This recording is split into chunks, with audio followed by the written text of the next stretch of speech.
Fire escape engineers inspector summary video. We're here in Lowell. And what we have here is a fire escape that I estimate to be between 15 to 25 years old in fabrication. Fairly new style grading, fairly new style treads, construction, legs to the ground. And again, I'd say this is probably, I estimate this to be in the 25-year-old range, but not much older than that. So with that, I'm pretty sure that doesn't have any lead issues on this fire escape. It's not older than 1978. So let's go over a couple of things that need to be done. Fire escape does not pass the initial examination, so we cannot proceed to a load test.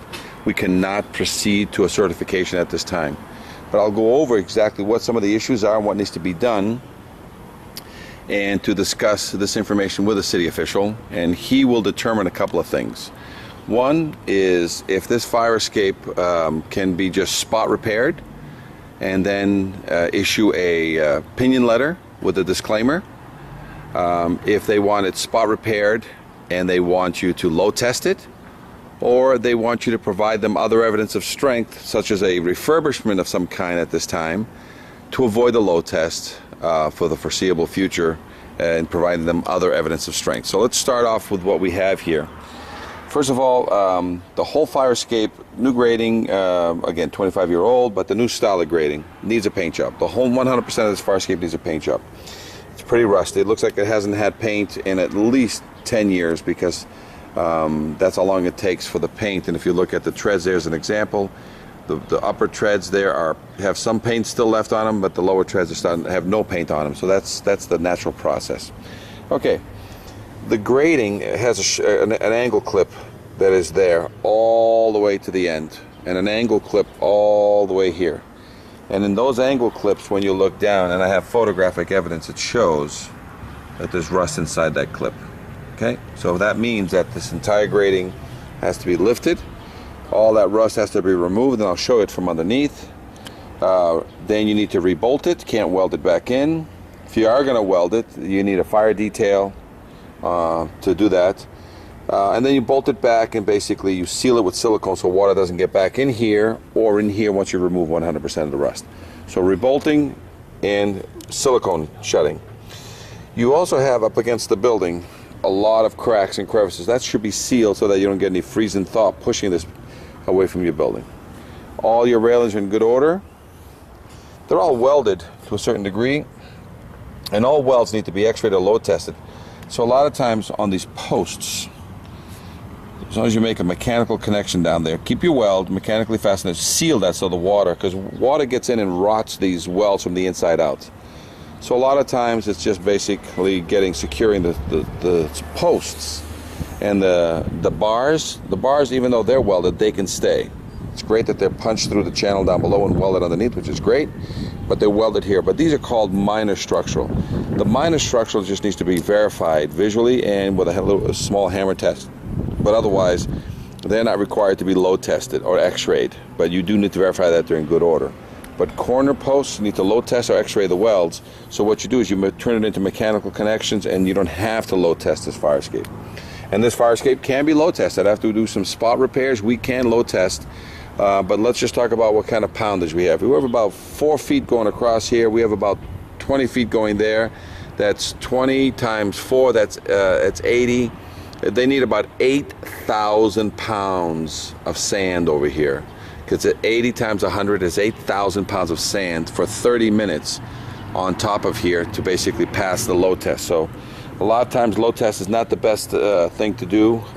Very costly, doesn't buy any bolts, doesn't buy any paint. And we highly recommend that you go towards refurbishment in order to satisfy the other evidence of strength, and use that load test money towards keeping it maintained. Okay, we got debris on this fire escape.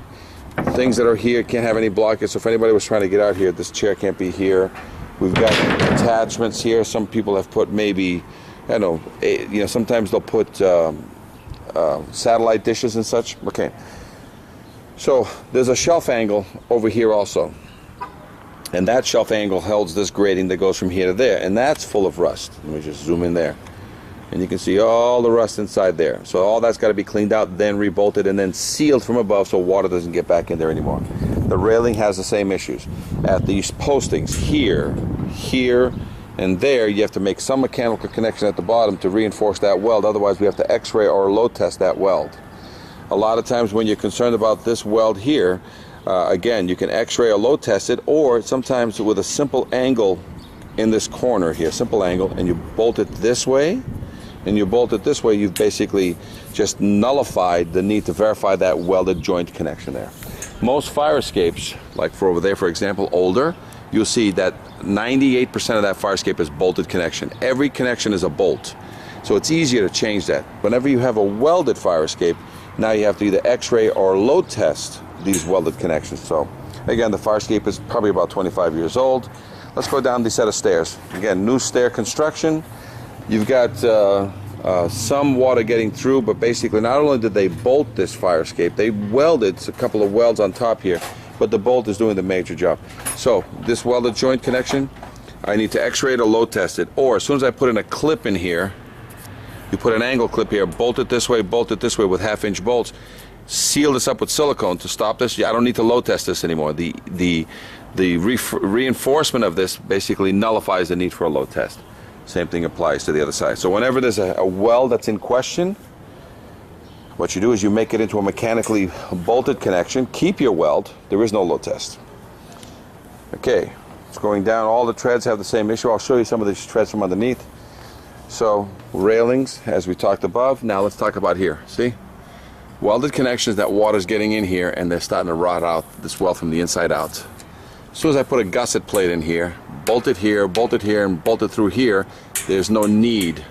I will silicone shut this whole thing so that way we're managing the connection from water intrusion, and we're using bolts now. Keep your welds, and now I don't have to x-ray or load test this connection because I've reinforced it with a bolt, and that avoids the load test. Same thing up there, same thing up here. It already has a bolt, so even though that's welded, see that bolt up there?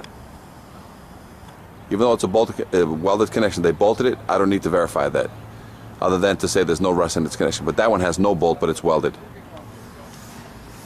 Okay, we have the same problem here. We have to seal this all up. All this needs to be sealed up, and this entire platform here has an angle, and there's an angle on that side, and again, it too is full of rust. This angle right here is full of rust, and it's full of rust like that. Let me zoom in and show you from underneath what it looks like.